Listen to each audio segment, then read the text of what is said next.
We're going to introduce today's guest in just a moment. We're going to have live play spins. Always exciting. Maybe your guest will hit 1,000,000. Come to think of it, I'm not sure that at this particular level they offer 1,000,000. Maybe he'll hit it anyway, who knows.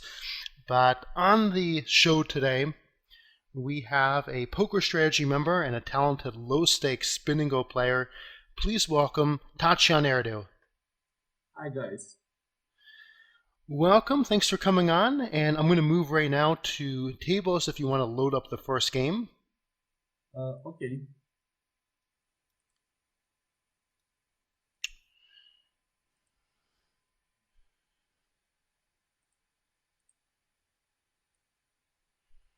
Okay, so we have a $7 spin.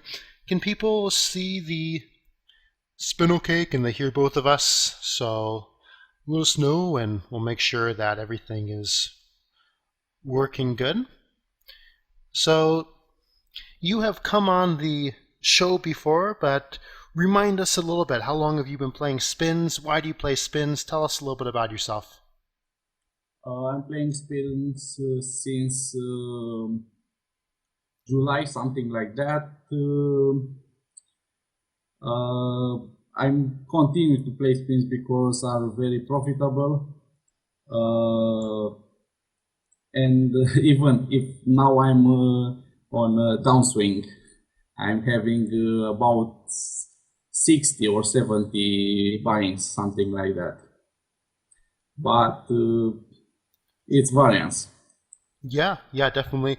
I like that raise in the big blind with King 5 suited and then checking back the flop.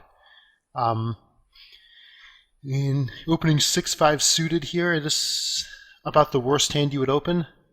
Yes, my bottom range. And here I think I will fold. Right. And why don't we also go through, if you don't mind, you have HUD up with a number of stats. Would you walk us through what you have up on your HUD? Okay, I will read. First are the blinds. Second, it's VPIP. Preflop race. This is 3-bet. This is 3-bet. 3-bet flop. Race first in from button. And raise from small blind. I think I will check. I don't want to shove. It's close. I think I will shove here. Wow, aggressive.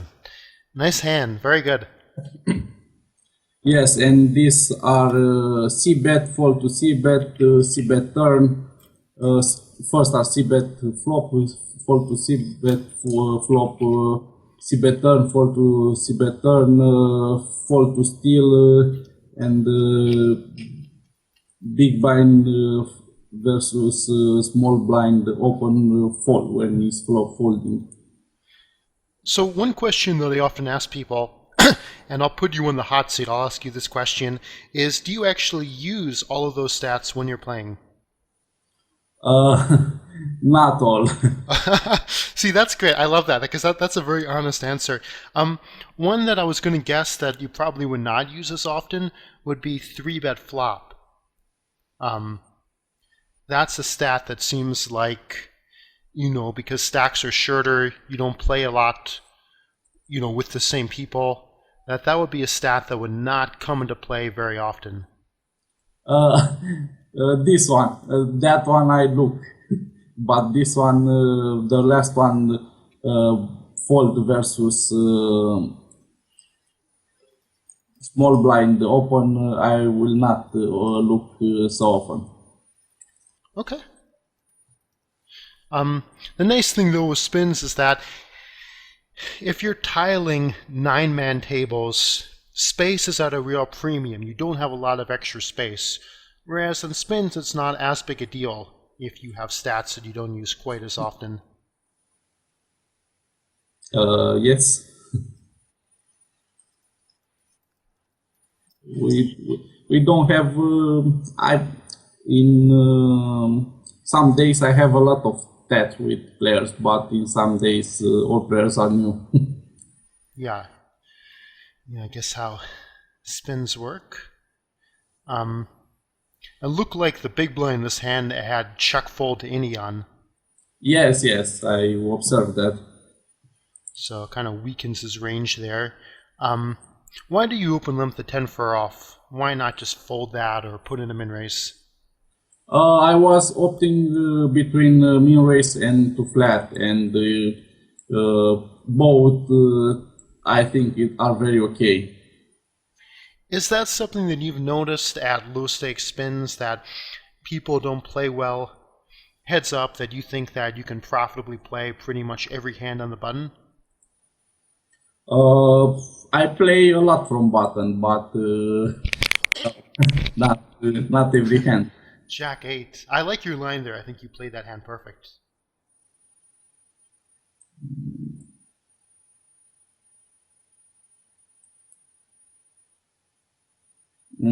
I think I will bet here. Yeah, a little blocking bet for value. Pretty much definitely have the best hand there. I like that.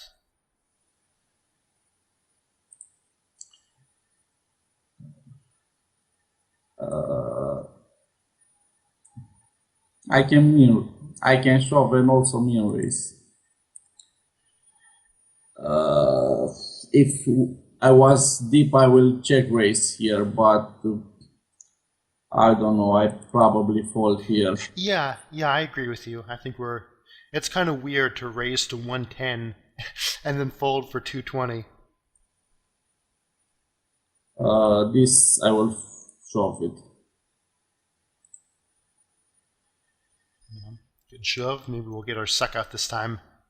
A lot of outs here. No. Not a problem. No. So you said earlier that you were on a pretty big downswing. How does that affect you? Do you find it tougher to sit down and play? Does it affect your mental state? It's affect in the start. It was affecting because I was winning and I was losing. I was nil. I was not having so much profit, but now I'm only losing, and I don't know. I now I accept the variance. That's good. I mean, it's tough because with spins, these are very soft games. And why would you play this hand first? Let me think. I can shove to represent the ace, but I think the bet is too large. I think I will fold here. Yeah, it's a pretty close spot. Because spins are so soft, you kind of feel like when you play them, you should always be winning. And yet, at the same time, they are 25 blind hypers, very short blind levels. And so pretty large swings are possible. And that's just kind of a difficult part of these games. Yes, probably it's my worst downswing. This one. It takes from one, I don't know, 1 month, something like that. Good C bet here.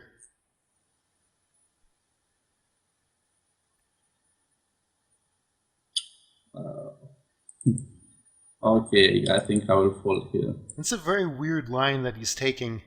Yes, but Snap bets out the turn. I will fold. I know it was very strange. And that was the reason. I don't know. I only beat the bluffs there. Yeah. So while you're on the downswing, I assume that you're still studying and working to improve your game. What are some things that you do to stay on top of spins and try to get better?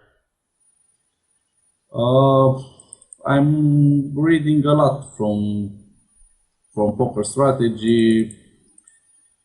I'm not opening here because it was very small and he shoves me. I read from YouTube. I watch from YouTube videos. I read a lot of stuff. I watch poker strategy videos. I study a lot. I study when I'm losing, and I'm studying also when I'm winning. I also improve my push fold range, and I'm for that I'm using Icemizer. That is very good. Nice shove with the king jack suited.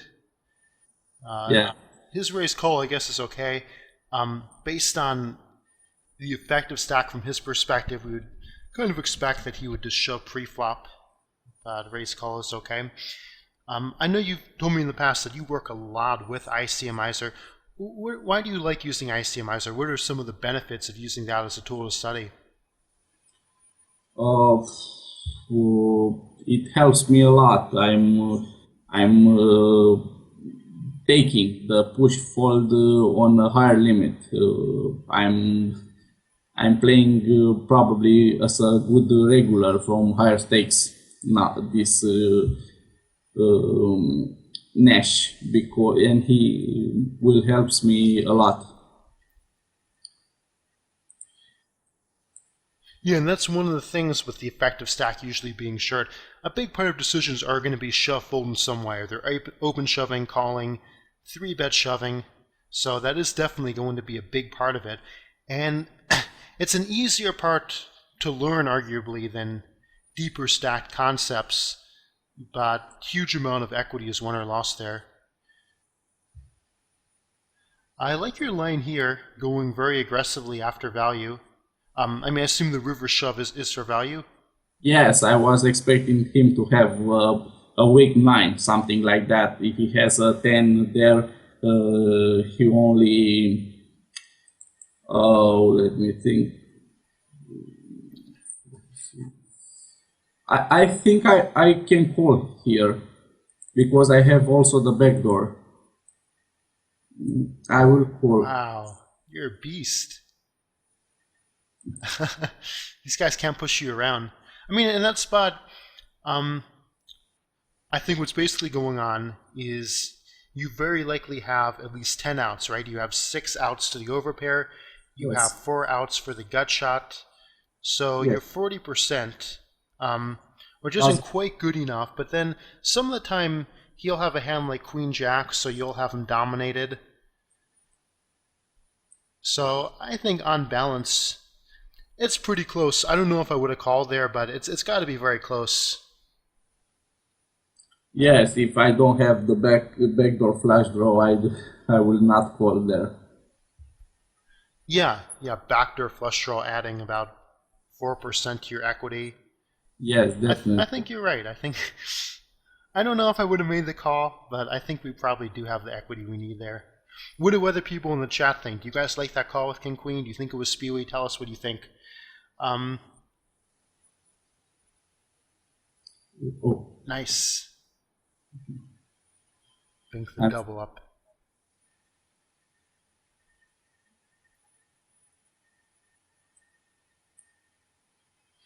Hey Nathan Renard, did you see the King Queen hand, Nathan? What do you think of that hand? 10-3 suited, open limp on the button, consistent with your strategy of trying to play a ton of buttons, and obviously ace-x we've got a call here. oh, and we win. Wow, alright. I was not winning a coin flip. I don't know from probably not today and the day before. I'm not very good with coin flips. It's your first coin flip in a month.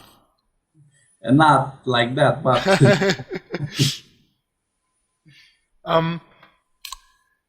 Citadel writes terrible call of the opponent with 9-8 offsuit. So, yeah, that's another thing too when your head's up against these guys. Part of how willing we should be to make a call with the King Queen and similar spots is if we think we're going to have a nice edge moving forward. But at that stage in the game, we really don't know yet. Yeah, it was very close that hand. I don't know. I can fold it because I don't have. If he raise and I shove, it will be better because I have fold equity. I don't know. Probably it's close. Yeah, yeah, that is close.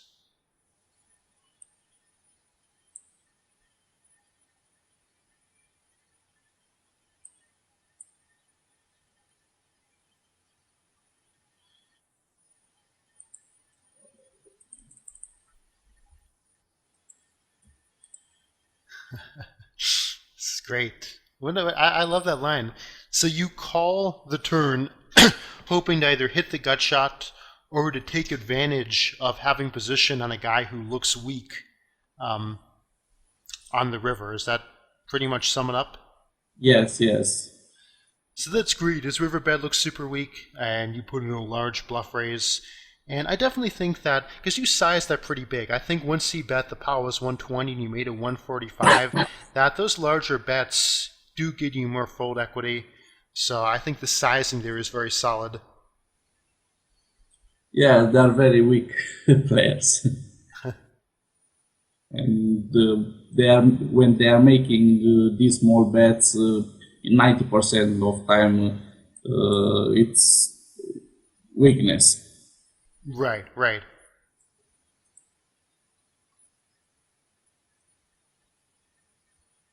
Mm.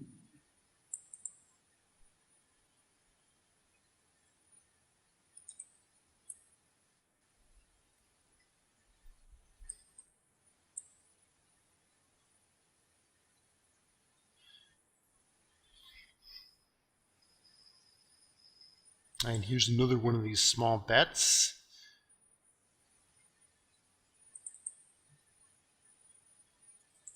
I will make it again.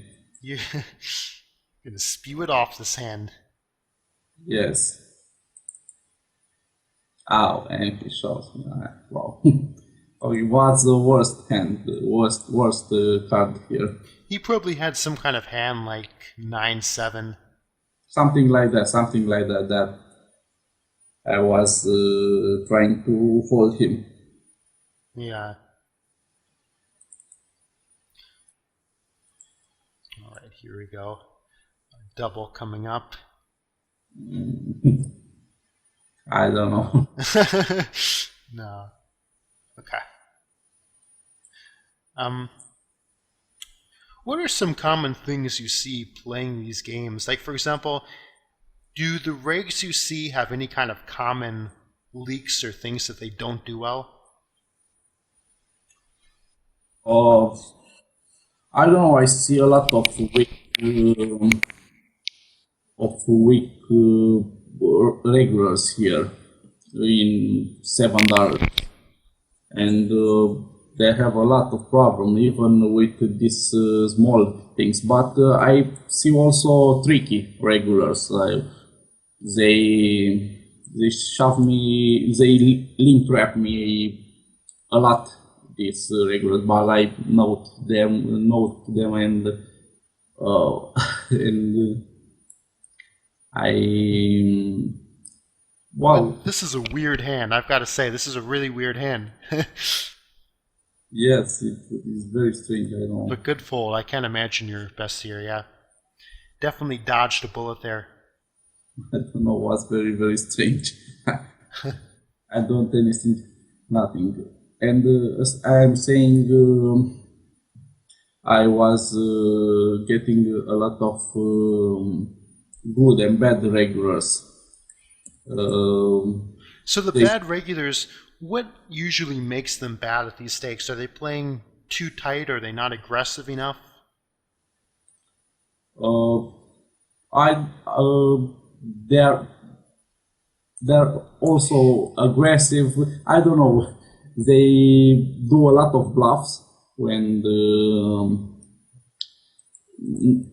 it's not the moment to make the bluff. And I don't know. Sometimes they are very spewy. They are doing a lot of crazy things.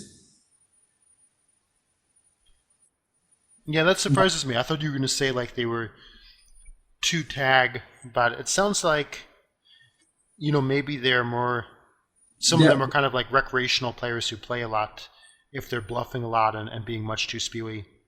they are tag. I think the first level, but after that they are very loose.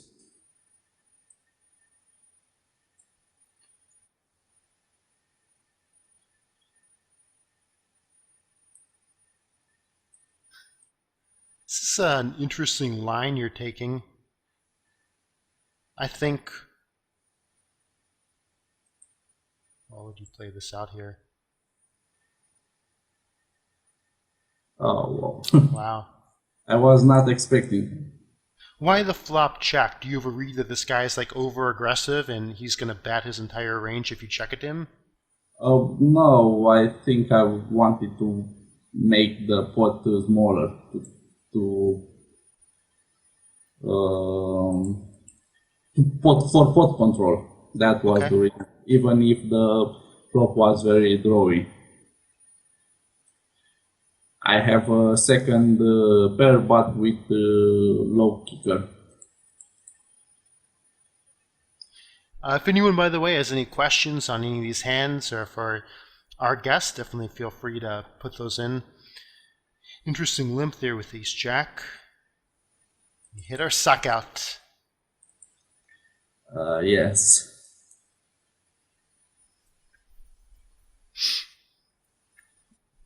Bad flop. Yeah.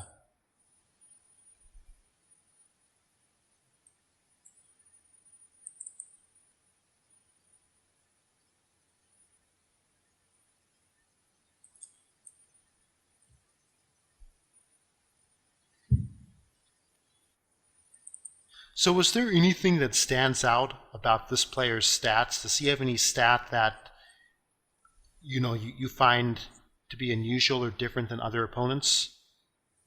No. In the start, he was he only limped, and he was something like 60 or 70 on and VPIP and zero preflop race. But now I see that he race preflop. Okay. Probably. Nickelback, here we go. Some action with their nines. I hope he holds here. Nice. Nickelback wants to know what hands you usually limp on the button. I guess we should probably clarify. Nickelback, do you mean heads up or do you mean on the button three-handed? Let us know and then I'll pose the question to our guest. Jirik2000, welcome, good sir. Nathan Renard says, I'm thinking about giving these games a try. What kind of setup would you guys advise, like tables, bankroll management, stuff like that? Let's let you play this hand first. I think I will fold here. I only beat a bluff here, or not, and a 3. And I think I will fold here.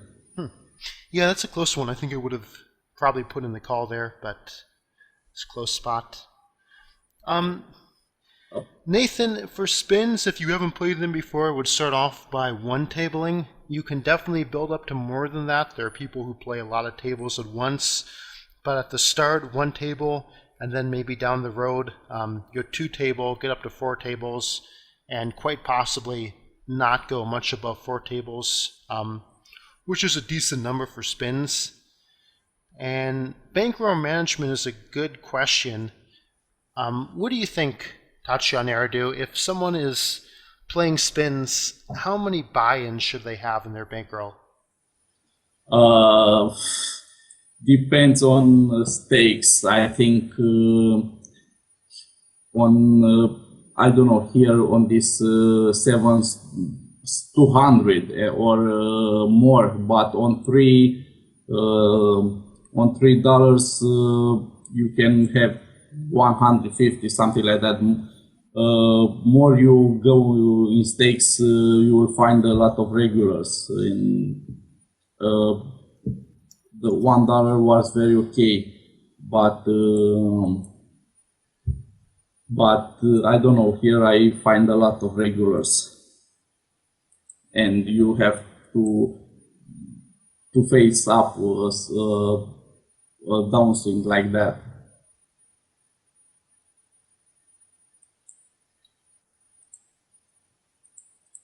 Nice shove for value there. I like that. Not too many threes in his range. So there you go, Nathan. If you have any more questions on getting into spins, let us know. But that's tables and bankroll management. Nickelbach clarifies on the button three-handed. So I will put that question to you, Tatcha Nerdu. For on the button three-handed, do you ever open limp? And if so, what kind of hands do you limp? I'm limping very rarely, and I'm limping. I don't know if I'm having 30 blinds or something like that, and I'm having a hand like Jack 9 or something like that. A hand that I cannot me raise and neither to fold, and I limp. That is one of the hand I limp in that situation. Yeah, that's a good answer.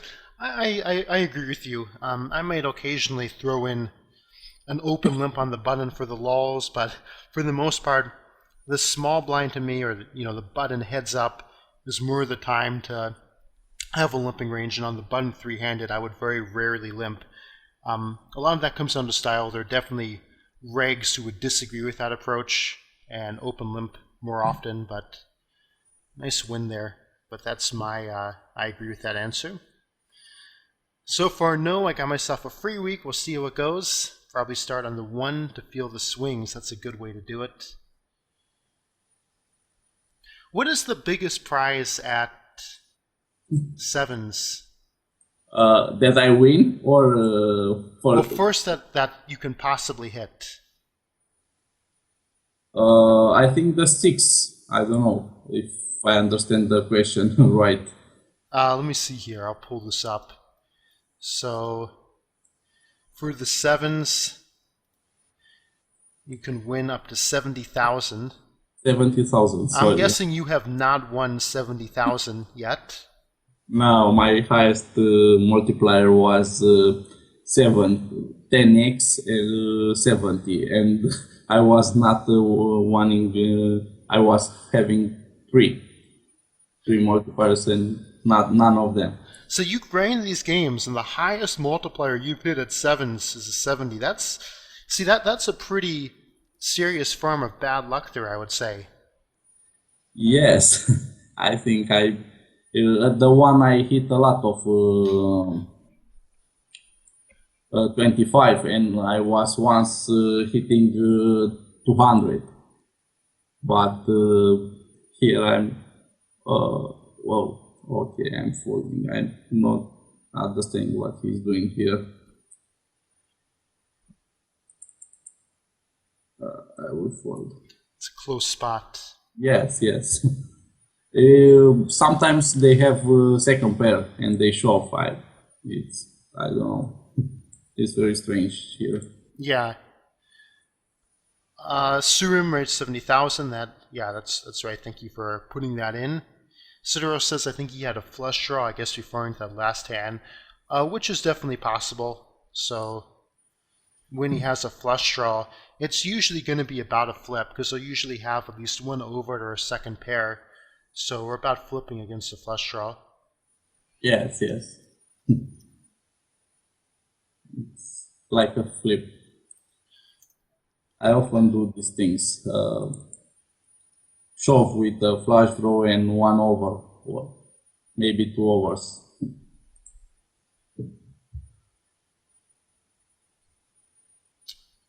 It seems like an optimistic way of playing King 8 suited. Yes, it's very weak. I was seeing that he's playing very strange. Probably he tilted now. but we're lucky that he hit. When you started off, you played a good number of like $1 and $3 spins, right? Oh, nice hand. Yes, I play a lot of $1. I think I play something like 5,000, something like that. I play a lot, and Wow. the three I think I will limp a lot with this player because it's very aggressive. Did you find much of a difference when you moved up from ones to threes and threes to sevens? Did the games get much tougher, or were they pretty similar? Uh, at the start, I was thinking that are much tougher, but it's only an illusion. Was I think the same. It's I'm pretty sure that the sevens are harder than the one, but I think three. I don't know. They're not. What I noticed that they are not shoving. The three they are shoving a lot when they are not hitting high multipliers. But it's it's annoying. And but the sevens rarely shove like I don't know, like a fish. Well, I want to ask more about that, but this guy's strategy is kind of interesting because obviously he's like a total sputard. I mean, he's just shoving every hand. And he's playing crazy. But the funny thing is that that's really not the worst strategy he could have. Like that's a much better strategy, heads up, than here we go, than playing super tight. So, how do we? Okay. It sucks. How do we adjust to a player like that? To someone who's just like playing literally every hand, shoving a lot. I'm waiting for a good hand, but I'm also limping. I'm not racing. I'm racing probably to induce, but I'm not racing him. I adjust on limping strategy in this situation because well, Here we I go. have a lot of this situation. These players. So yeah, I agree with that. We've got to tighten up the range of hands that we play on the button, and then very much widen our range for stacking off.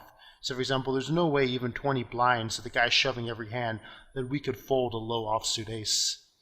And you're getting it in pretty good here. Hopefully he does not hit. Nice first hand.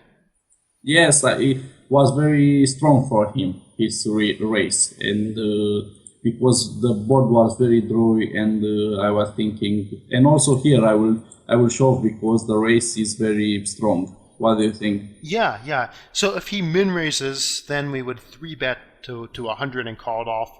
But he over 3x's, and when he does that, there's over 80 chips in the middle. I definitely like the shove. Yes, it looks very strong. Oh, Come on. it's not a problem. Like it, but I'm not. I don't know. He writing words in Romanian. What I'm not. does is pula? Is that a No, bad word? Is that a word that you can say what it means? no, I can tell you what it means. Does that mean like prostitute?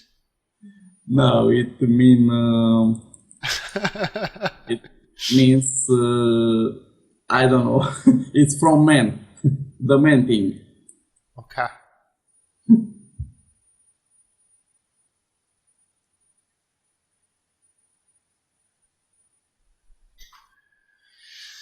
Surim giving his translation in the chat for those of you who want to know what our guest was too bashful to say. It's kind of funny that he would get such a big suck out and then feel the need to trash talk. You would think that he would be happy after his suck out and in a good mood, but instead he was mad after his suck out. I don't know. Romanian guys write me a lot of this. They are very mean with me. I don't know why. Yeah.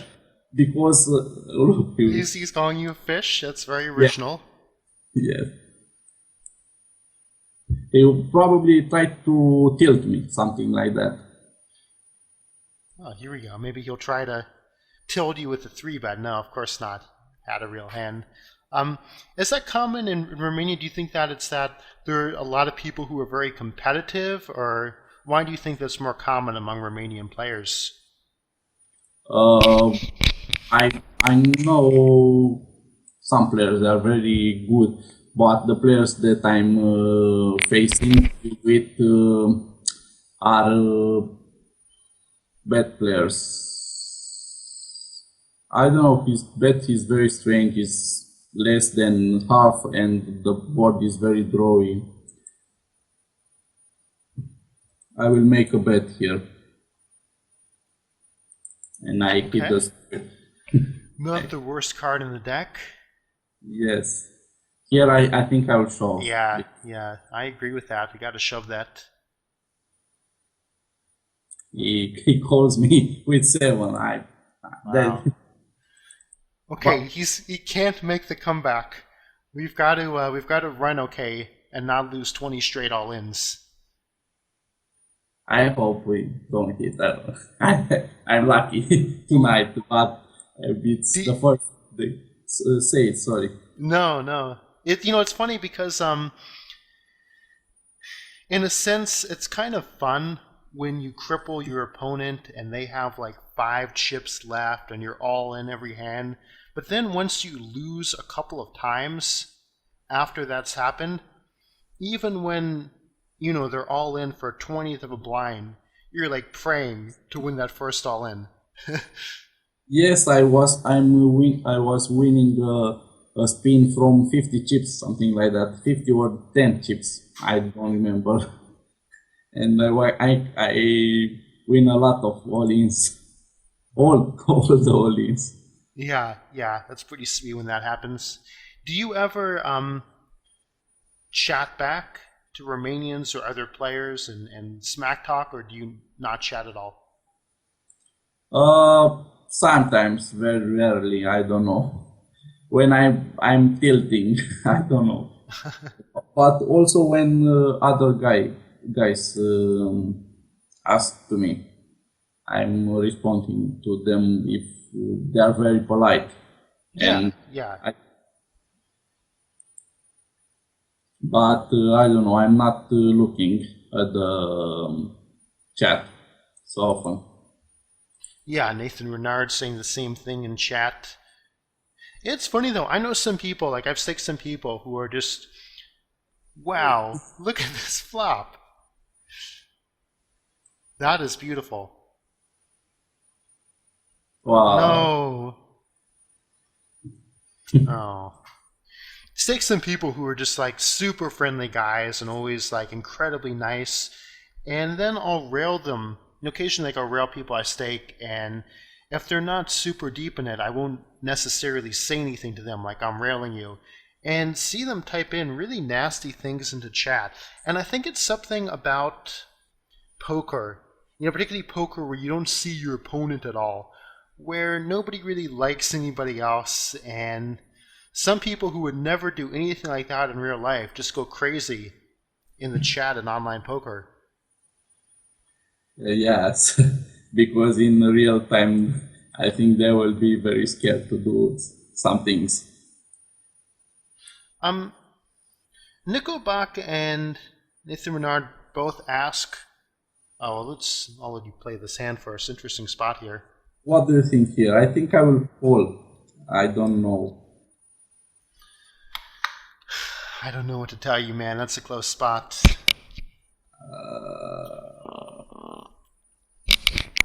I don't know. I will fold. I will play a better spot, even if I have to. What do people think of that spot? I want to go back there for a second and answer the question of why not check quads. The reason why I like the bet with quads is because it's a coordinated flop. He can call with the queen, 9-10, king 10, a flush draw, and so we're just betting for value. He could float us, he could bluff raise. So the time you would definitely want to check quads, okay? Let's say that you're up against a fish and you raise pocket deuces and the flop comes deuce deuce tray. Okay, that's a time where you'd want to check and let them catch up or bluff. But if it's a coordinated flop and you flop a straight flush or quads or some kind of monster, you shouldn't just automatically check in those spots. And I think that was a good time to bet.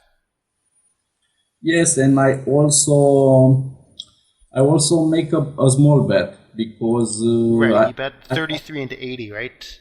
I was wanted to induce because even if I have here there, if I have an trips, I can not make this so small. Right, so he could assume that because you sized it that small, that you were weak and make some kind of play at that pot or at least float. Here it's also close because he shoves because he saw that extra chips. Oh, he has a good hand, but I was inclined to call.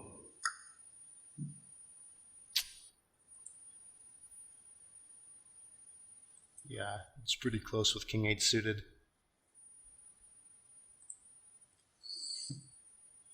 Yes, definitely with King 9 suited, I will call her. Deep there is not a doubt.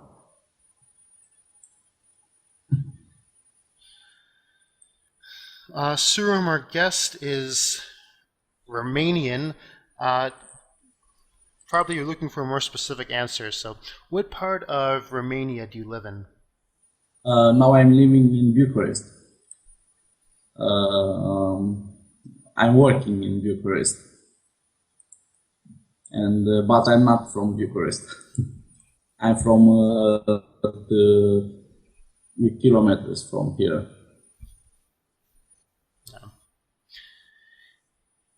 And what are your thoughts about Bucharest? Sincerely, I don't like Bucharest. It's not very pretty when a day, but night it's very very nice. The life here it's very very nice. King 8, come on. Yes, I face a lot of it, and they hit like Man, you knew he was going to hit. something like that.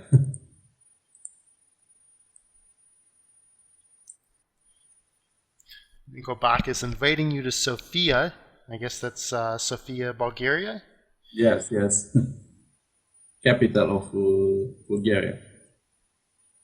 I was passed over when I was in Greece over Sofia.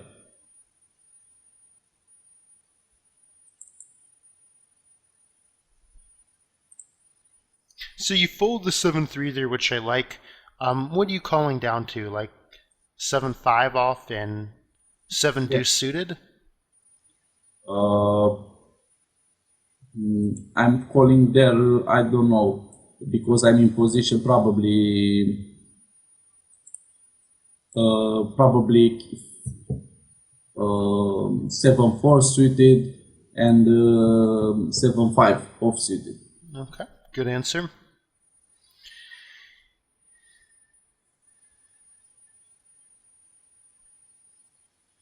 Tough decision for Demon. Hopefully Yes. he'll decide to shove. Yes, I was hoping the same. It was the same thing that I'm thinking right now. He's going to time out. He's going to sit out. So I guess he was actually there. He just wanted to use up his entire time bank to call in the big blind. Oh, he has only let 55. I think 55 looks much stronger than 60. I don't know. Because it's not very drawy, the flop. And when I make 60, I don't know, make sense. If you understand what I'm... Yeah, I think we could... I think 55 is good, and if we had to bet a different amount, I would go less than 55 instead of more than 55.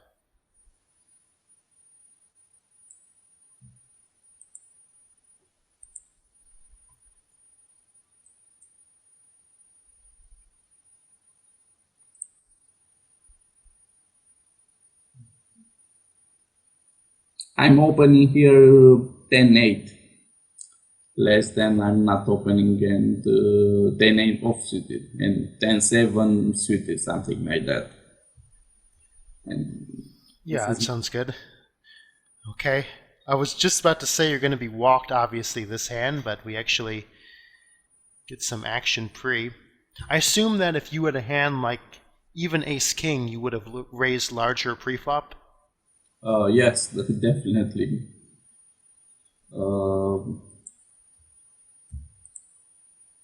because I make this bet because the board is drawing, and I was hoping him to that he is hitting something where it's on a draw.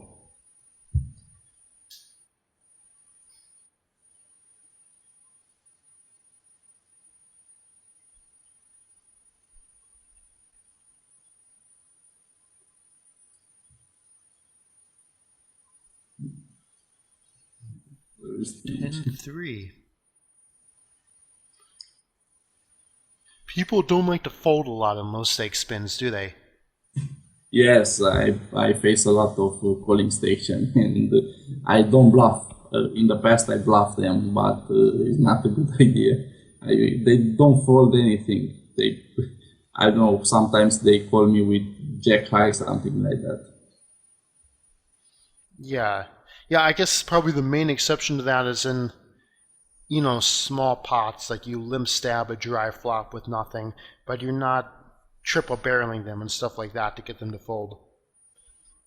Yes, I don't know. Police station. I think they are scared by ace when ace is hitting. They are folding more. Yeah, the ace is the one card that they get scared of. Yes, I lean here because I don't know. He is not very aggressive, and we can see a free flop.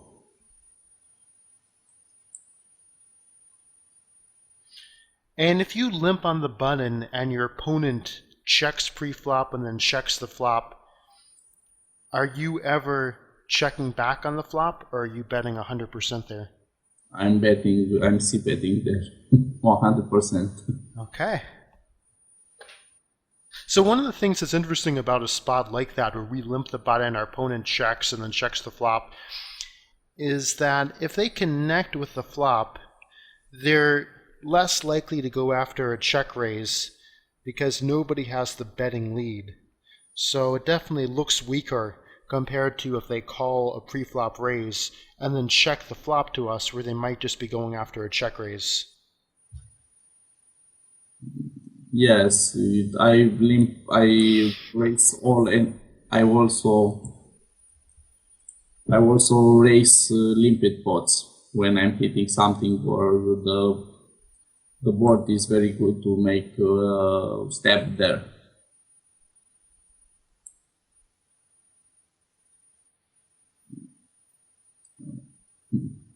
That was too loud.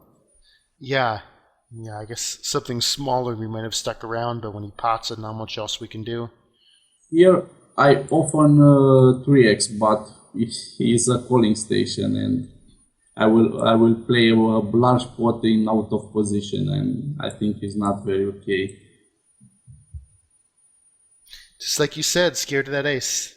That's a Yes. great bet out because it's very unlikely he has anything there. And at the same time, a good player would realize that you are also very unlikely to have anything there. But someone who's just thinking about their own cards, it's not really going to matter if you're not representing much of a hand. Yes. What do you think with this player to raise this out of position? I'm thinking that if I'm racing here, I will. With 8-3 suited, no, I would definitely not raise that pre. I mean, if it's me against a player like that, I'm going to be raising most buttons and not attacking his limps too often. I mean, I would need Here if limps. he limped. I mean, we're in me. I would normally check there. Yes, because you will call the. Right. And you're doing such a good job of chipping away at him in small pots that I would just be inclined to continue with that strategy.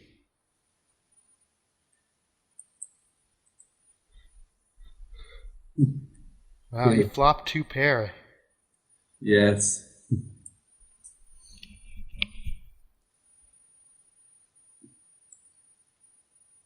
His check was very quick.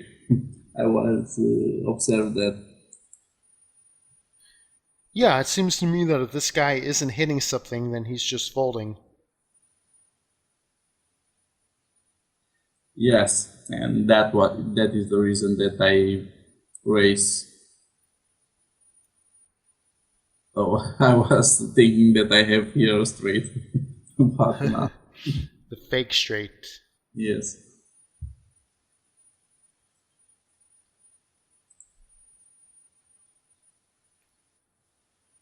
Oh, he's folding. I hope here I will make a raise. I don't know. I will make 110 because we call and it's a. I don't know. It's not. It's okay. Also, if he not call here. Yeah, nice sizing there. Suram says, I love calling stations. I agree with that. But this guy, you know what? I don't even think at this point that I would call him a calling station or loose passive. To me, he seems almost more tight passive at this point.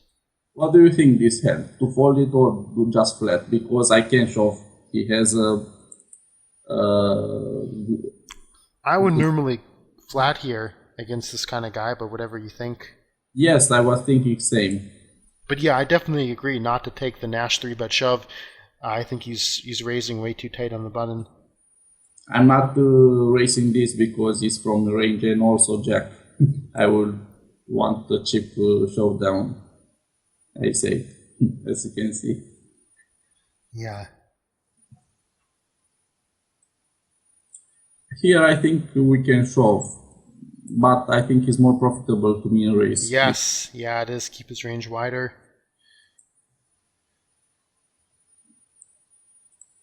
Nice sizing, perfect.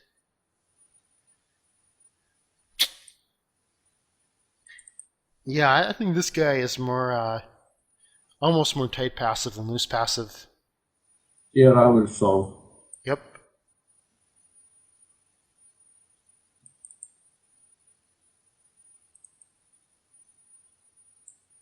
We can shove, I don't know, this hand.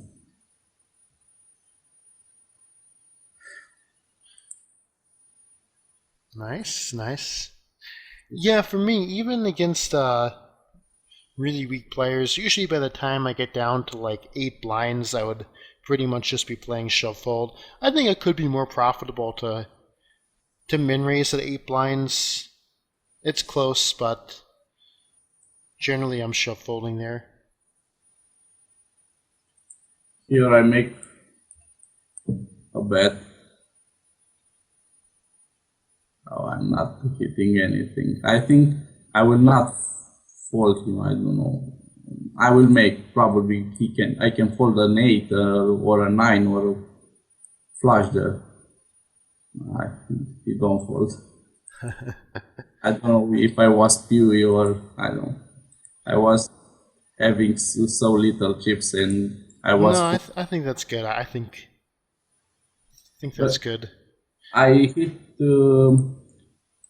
I bet. Oh, I can play this. I bet I here because it's over 6 and 7. Also, all of them, and that's the reason that I bet the queen there. Nice. Yeah, I agree with it. I agree, and you've got no showdown value. If he does have a draw, then he's got to fold the river, and he'll be folding a better hand, a better high card hand. So I like it. Here I bet even if I don't represent much, and I will check it. Hoping He's probably got ace 10. he has He has a 10. This guy's ridiculous.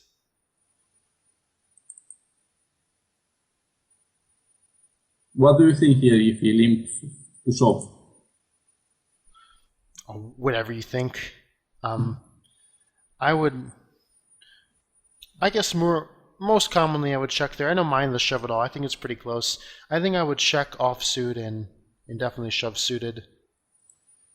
This I will shove definitely. I will shove him every Nash hand because he calling so little. He will call me only with premium.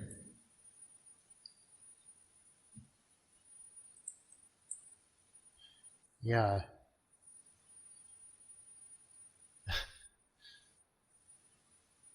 He's gonna tank and then fold King 9 suited.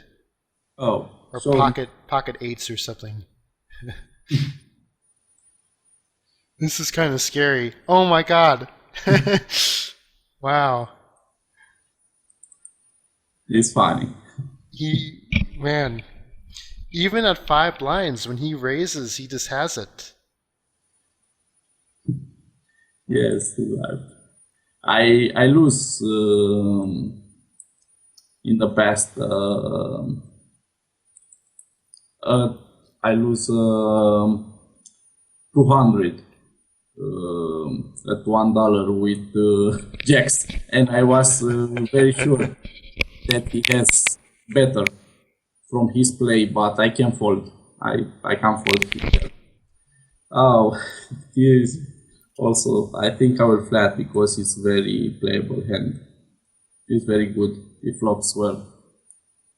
Yeah, so just to make sure that everyone watching understands here, Tatsuya Neruda would normally just shove that pre-flop, I'm guessing, without even thinking too much about it. But it's just because this guy is on such a tight open raising range. I was pretty sure that he has the jack there. After he calls me, I bet the jack even if he's from his range. Good shove. Suram, to answer your question, how to play deuces to fives, heads up at 15 to 20 blinds. With fours or fives, I would definitely raise call those hands. With deuces or trays, I would still normally raise call, but you can also just open shove them for like 15 blinds. There's no problem with that. It's a profitable open shove. So it just depends, but generally speaking, I would be raise calling those hands. And if the button opens, then that's great. Then we can 3-bet shove them. Oh. What happened pre-flop there? Did he shove that pre? No, he limps and I shove him. Oh. Late stack off by him. Yes. Was very strange from him. See, this is exactly the kind of spot I used to really enjoy at one point, having someone down to like 40 chips and being all in every hand. And then you lose some of the time when that happens, and then you just want it to be over, and you want the first time to take that guy out. And here we go. This is it. He's not getting 208 chips. You're winning it. Awesome. Yes. In the past, I remember one game I make not all in, and he remained with 40 chips, something like that, and he come back from that, and I will not never do the same thing because it's, I don't know, in spins everything can happen. Yeah, exactly. I'm looking for hands. That is the reason that I'm breaking this. So if someone, let's say that you were to play research somebody and they were playing 4 tables, then you would assume that they were a reg, basically, and that they, for example, knew to 3-bet shove kind of wide, knew open shoving ranges, stuff like that.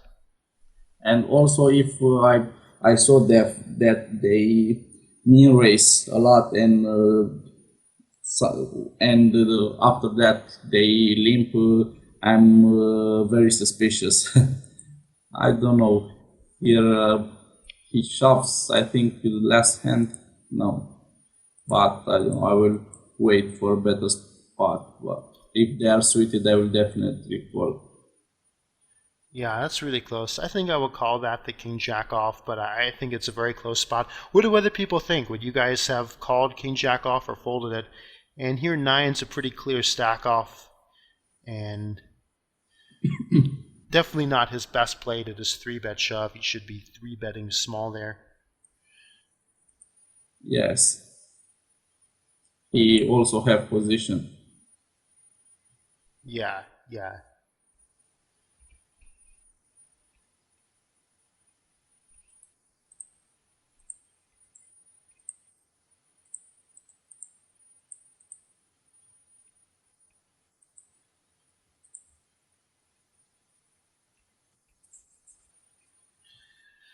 We've got a question for you, which is what kind of colors are you using to separate your players? Oh, yellow. It's weak players. It's for weak players. Green are players that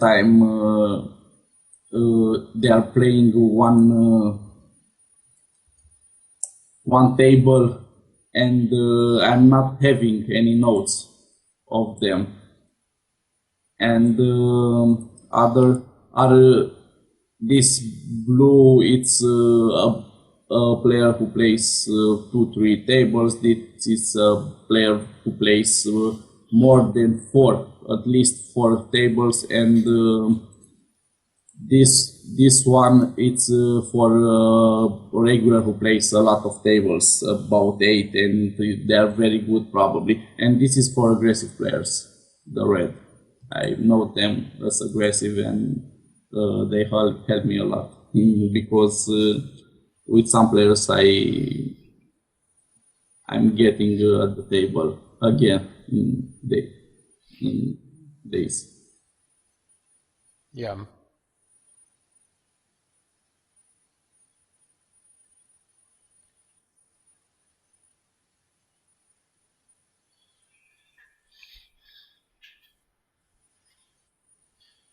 And the big pot brewing between these guys, but no showdown.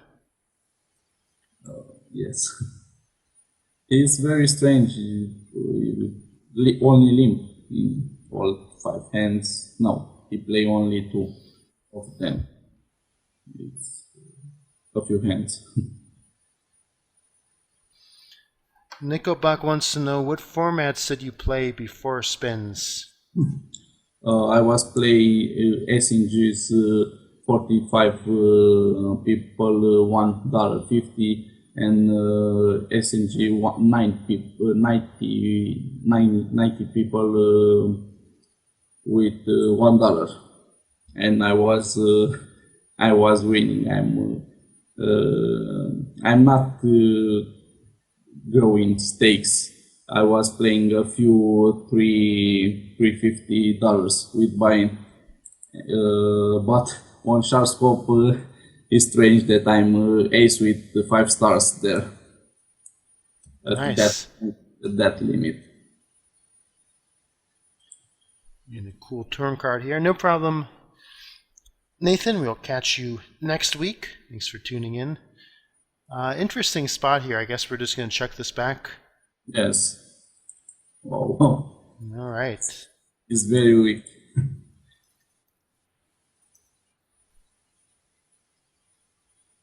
I will shove here. Yeah. Even if his bet is it looks very strong, I will shove here. Oh, it's very weak. I wasn't expecting to be so weak. Nice. I was thinking that probably I'm dominated, something like that. Here I will shove, because if I mean raise, I don't know, probably it's in. I hit it. Yes. He's drawing dead at the turn. Yes. And there, if I mean raise, you would light shove me or flat me, I don't know, probably shove me. And that's the reason that I applied the Nash there. Right. I was hoping this would be our $70,000 prize pool, but we still have another 25 minutes or so to hit that. Yes. It's, I don't know, 3 in 1 million, if I remember right. And it's very hard. So if the odds are 3 in a million, and you end up playing something like 15 games during this coaching, that's got to give us a pretty good chance, I would think. Whoa. I will flat here, but it's very strange. That is very strange. I don't know. Probably have a set. I don't know. I will fold. I agree, but if the big blind had folded, would you have stacked off against just a small blind? Um, Probably. Yeah, I think we have to. Oh, wow. 5-7. I don't understand nothing. Wow. I was expecting to have a better or probably a set here. I don't know. Yeah, if it were me playing, I would have gone with it against just a small blind. When the button put in his stack as well, I would have absolutely folded just like you did. So, pretty crazy action from a weak top pair and straight draw. I'm folding here. I cannot see bet this flop and also not calling. If I'm calling, I'm the better option. It's I don't know. And So in that spot, for me, I would stack off with that flop just because the pot's 160 and we have 210 left. I wouldn't be too happy about it, but I would bet call there or just shove or as played check shove, but I'd get it in there. uh, yes, I was not very okay flop, and that was the reason. He probably hits something or it's on a draw. The Yeah, best, I agree with you. Just the pot is so large compared to the effective remaining stack. the yes, the best was to be on a draw or have the six, but he can hit you. It's close. Probably he has a draw with 1 over. I don't know. It's close. I would go with it, but it's close. Anyone else have an opinion in the chat? Do you guys want to chuck fold there? Get it in? Another $28 spin up. War Prisoner and Carry Do. What are some of the most common countries that you play against? Russia. It's They're all Russians? yeah, they are everywhere, and they are good players.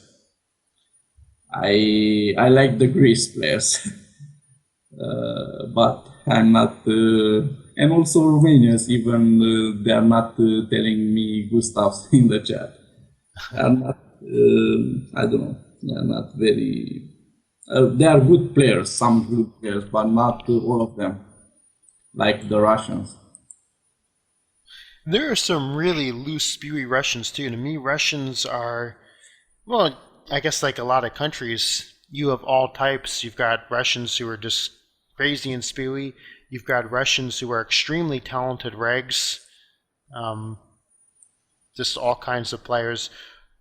In contrast, like the Italians, who, from my experience, are all very interesting and fun players. Yes, and also the Spanish. That was my favorite players, the Spanish and Italians, but I don't play a lot of them or with them.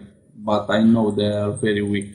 Well, I think both the Spanish and the Italians are on their own sites, .it, .es. I don't know, can the Greeks still play on PokerStars, the main PokerStars? Nice Yes, bluff. uh, here is the bottom of my call. Okay. And I will check shove here.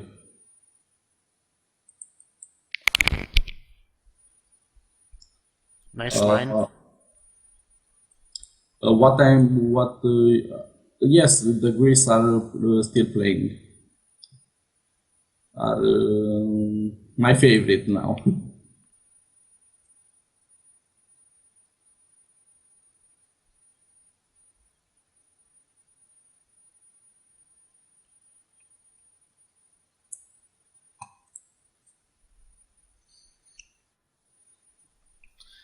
Alright, pocket tens. We'll see if maybe the small blind flat, big blind 3-bet shove.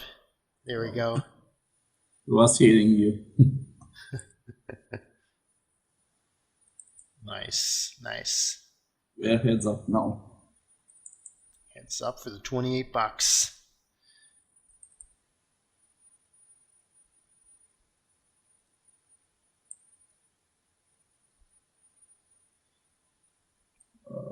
I will.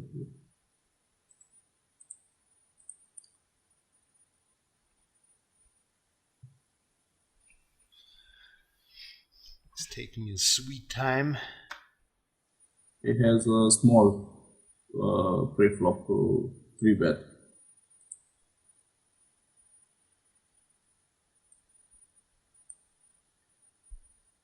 In the past, I was calling very light this small. Oh, I hit it. Yes. All right. Winning the Prop- 4x. Probably in the morning, he will hit the flush there because I was not winning anything in the morning. A good thing it's not the morning then.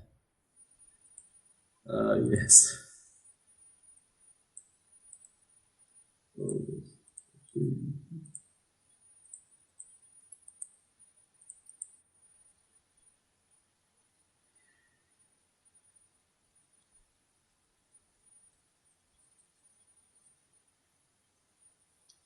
I try this mount to reach the goal, but I think I will not reach it. I have completed only 12 steps and it's not so much from this mount. Probably next one because I was not having so much time this mount. Yeah, it's tough to generate too much rate back in the low stakes spins with playing a few tables at once. Nice raise pre. We'll see if we can take it down with the C bet. All done.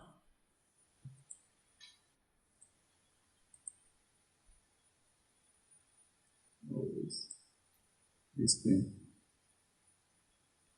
I will shove him.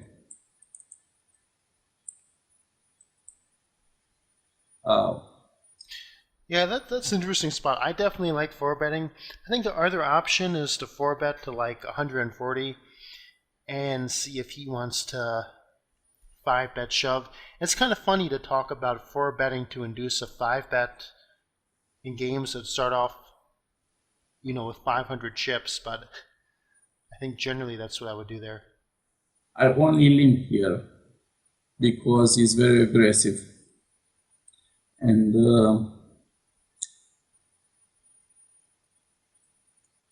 I know I will bet here. And check it. And I will call his bet.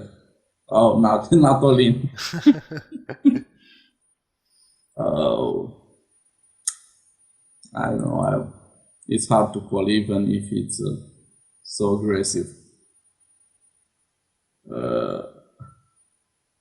Yeah, when he raises pre and then chucks back the flop, it could be a slow play. I don't know. I guess I would fold there, but it's a tricky spot.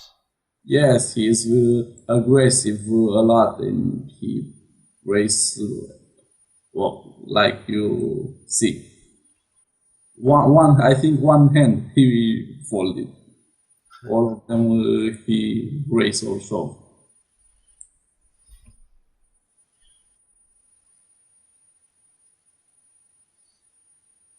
That was the reason I was slipping the ace-5 because I was showing that he's very aggressive. Yeah. And now we'll have to take him down heads up.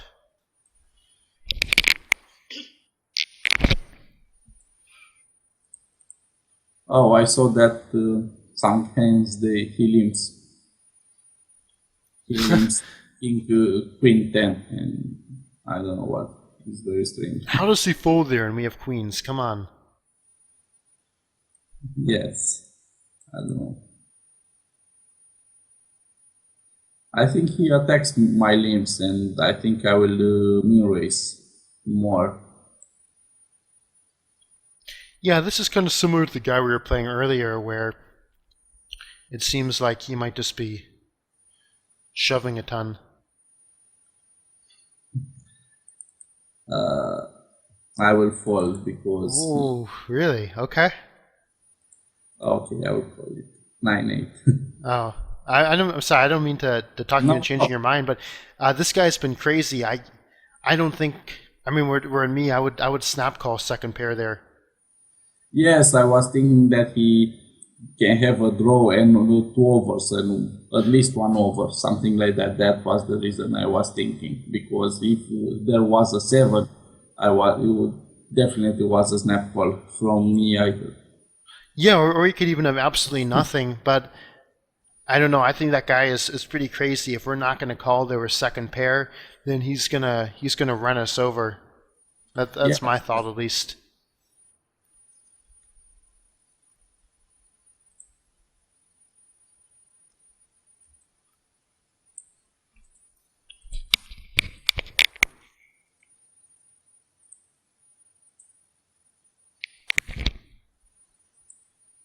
Here from small blind, I raised same hands like in the bottom.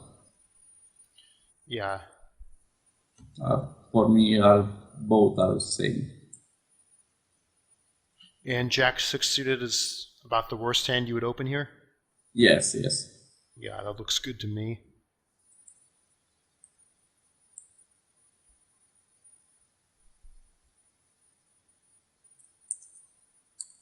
Nice.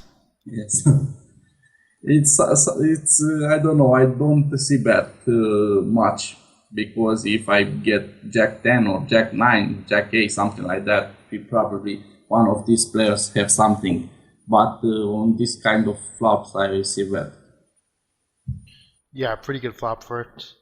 Yeah, they are not. I don't know, gut shots, and not big draws.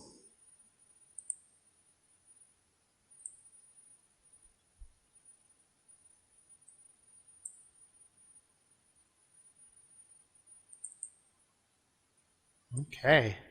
Just the action we wanted. Yes, yes. I was Spikes totally spikes the one of the last two tens. There you go. a 10 and a queen. I was not expecting one.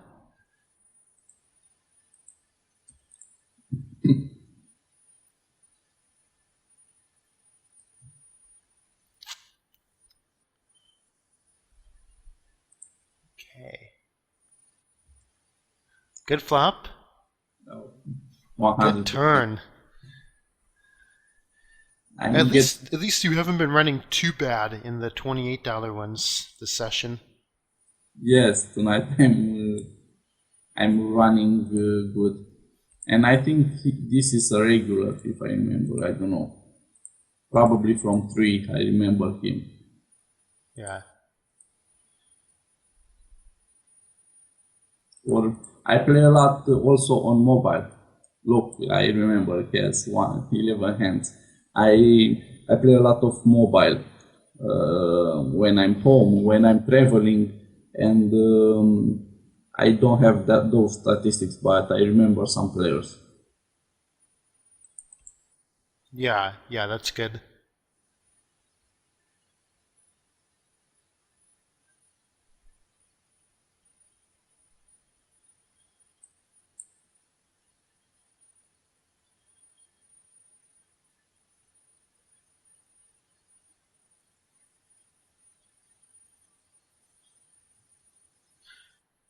So if he checks, you would fire there? Yes, Yeah. and also if he makes the bet bigger, I don't know if he makes a half a pot, it no make sense to make it so large. I probably bluff him.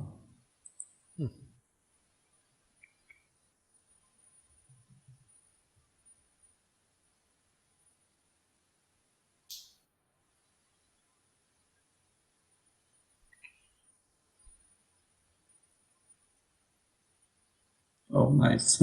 Yeah. I think I'm calling here. Yeah, you gotta call that. And we're the favorite, and we win. All right. We hit the Easy game. I probably play a lot of tables. I think that is the reason that.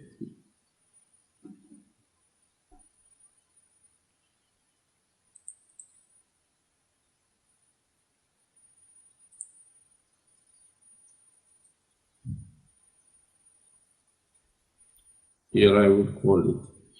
Yeah, it looks like a Nash call.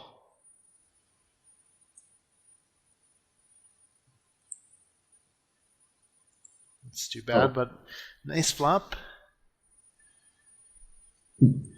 I probably will play till morning because it's the first day after this ugly downswing. Yeah, it's always nice to reset the momentum somewhat and start running better. What is your plan against this guy? To basically treat him like a rag and... Yes, I will treat him as a reg.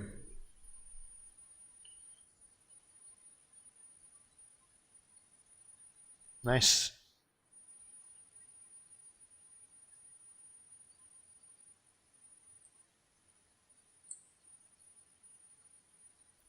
But it's very passive, as you can see. Yeah, pretty small sample size though.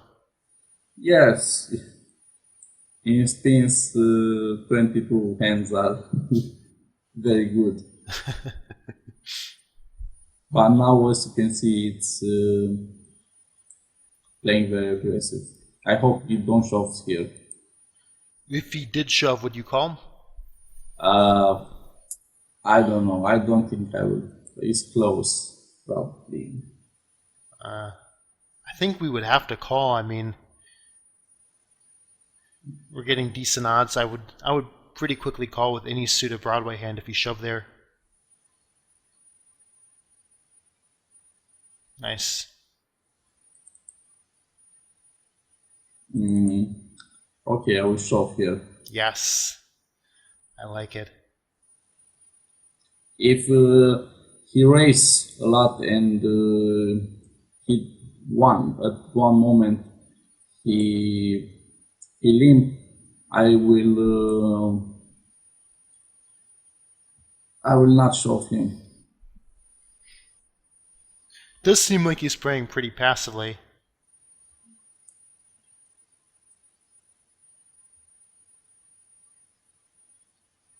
Ah, nice bluff raise there. That's great. Yes, his bet was very weak because he has there a draw or a three who makes half a pot, something like that, close to half or even bigger. I think also this is a shove. Yeah, it's a shove.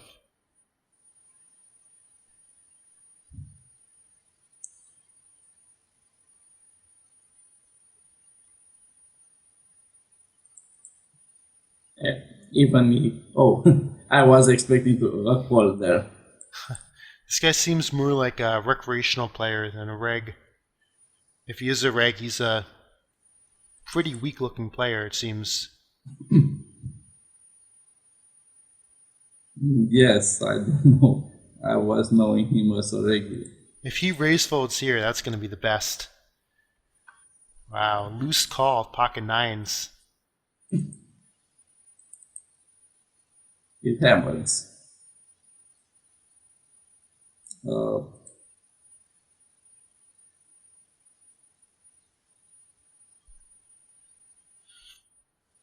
Out for a shove.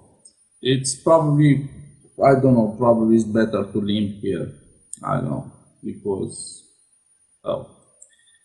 he makes the shove, but I was expecting him to fall after I make the min raise. I Nice. will another. Yeah, sure, we can make this the last game. Okay. And so we're probably going to end it after this one. Any questions that you guys have, type them in, and we'll make sure to get to them before we end this coaching session.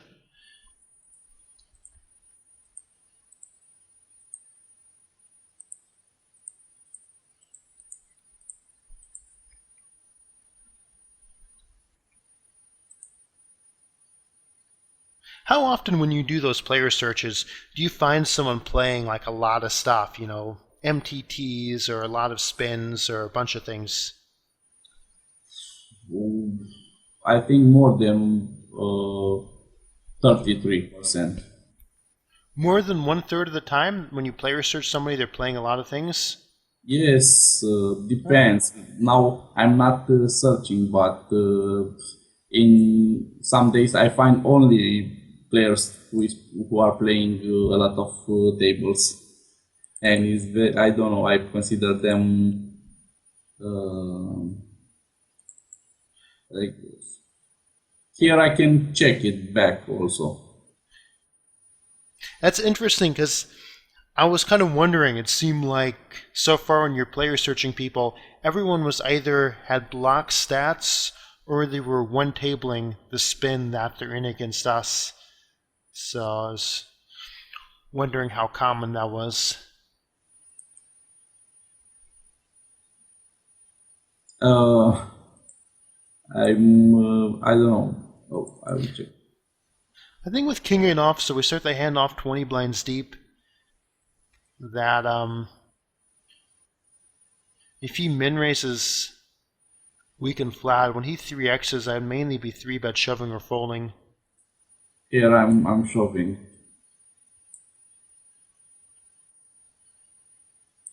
Nice.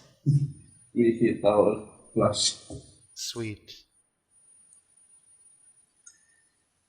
I probably only limp because after this, when fishes lose a lot of chips, they're getting very spewy and they're shoving very light. Yeah, I agree with that. What do you think? This was a discussion from the coaching a little bit ago. Do you think the opposite is true as well? That if a fish gets a big suck out against you, that they tend to be a little bit tighter the next hand? Now I think they are very spewy. Oh wow.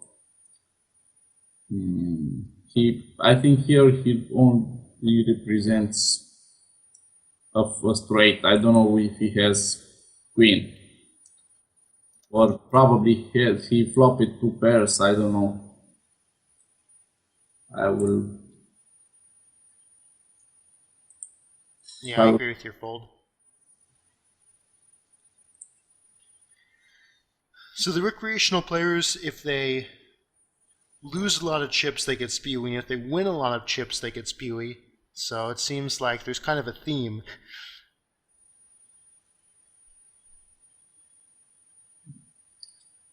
I was probably bet this flop. I was missing.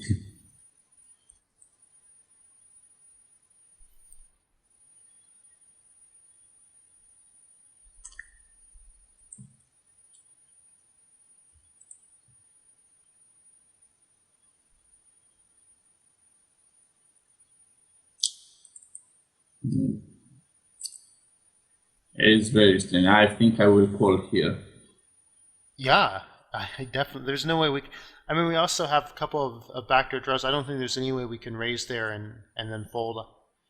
We lost, but I think that if we raise Yes, there, we're definitely stacking off. yes. I was thinking about backdoor straight and flash draw, and I was having a second pair with a good kicker, and we was very spewy also. Yeah, you play that very well.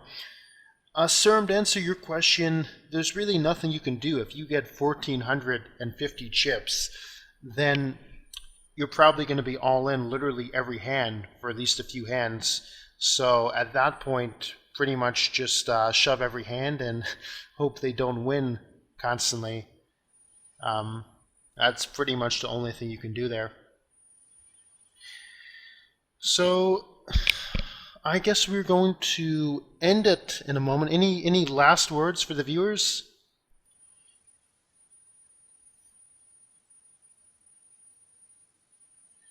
Do you have any last words, Tatya and Erdu? Bye to everybody. Okay, good. That works. So thanks very much to our guest, Tatya and Erdu, for coming on today, doing a great job. If you guys take anything from this particular coaching, I would say look for spots where you think your opponents are weak and don't be afraid to bluff raise, because I think some of the best hands were ones where either with a small bet size or just the line, he didn't think that his opponent had much, and he would pull the trigger on a bluff raise. And doing that in a lot of spots where even if you see that, sometimes it's tough to pull the trigger on. And so that kind of good hand reading and good aggressive play is something that's really important. So that's what I would hope to impart to you guys more than anything else from today's coaching. So thank you very much, Tatya and Andu, for coming on today. And thank you very much, everyone, for tuning in. Next week will be our last spin week in February. And hope you guys have a great week at and away from the table. So thanks, everybody. Bye. Bye, guys.